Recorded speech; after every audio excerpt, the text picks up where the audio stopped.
Kal Amugi.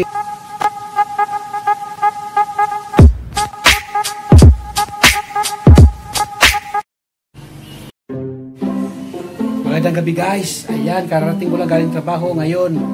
Ay magpapahinga lang ako konti at maghahaponan na. Masarap yung ulam ko ngayon guys. I-check natin yung ulam guys na niluto ni Mrs. Commander. Oops, ayan, luto na. Ito na yan guys, ininit ko lang guys kasi yan ang ulam ko ngayon para sa hapunan. Ayan oh guys, oh, ang laki ng isda oh. Yan. Yan guys ay tuna. Sinabawan niya tapos lagyan ng kalamansi at malunggay, sili, sibuyas, luya. Ayan yung kanyang ingredients guys. Oh, sarap. At inilipat ko na ito dito sa aking magandang lagayan para mano na. Kakain ako ng hapunan. Yan ang aking ulam ngayon guys. Sarap. Yan ang gusto kong ulam, yung may sabaw. Kasi kung galing ka sa trabaho tapos pagod ka, higop ka lang ng sabaw na mainit, abay, relax ka na agad, bawi mo na agad yung pagod mo sa buong araw ng pagtatrabaho mo. Kaya masarap talaga guys kapag yung ulam na may sabaw, no? Lalo kapag mainit pa, ay babalik agad dito ang lakas mo eh. Yan o, tingnan nyo guys, yung laki o. Ang laki guys ng slice. Ayan o.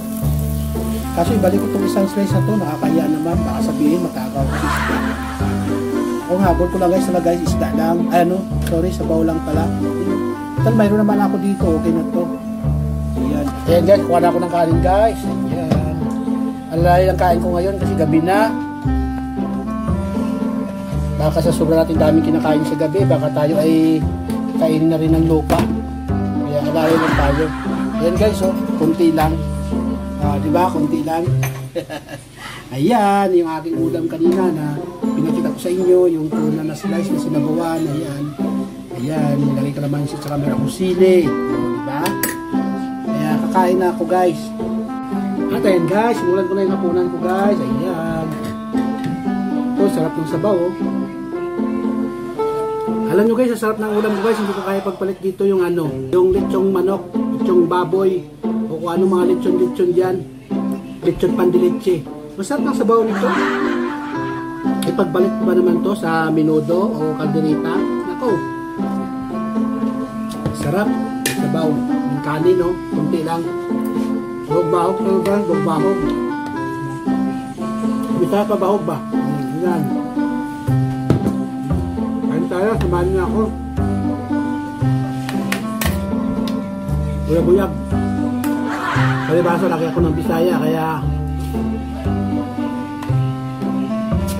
pero dito ako sa Maynila, yung pagkain ko na sanayan, yun pa rin. Good choice. Kasi mahirap pa rin.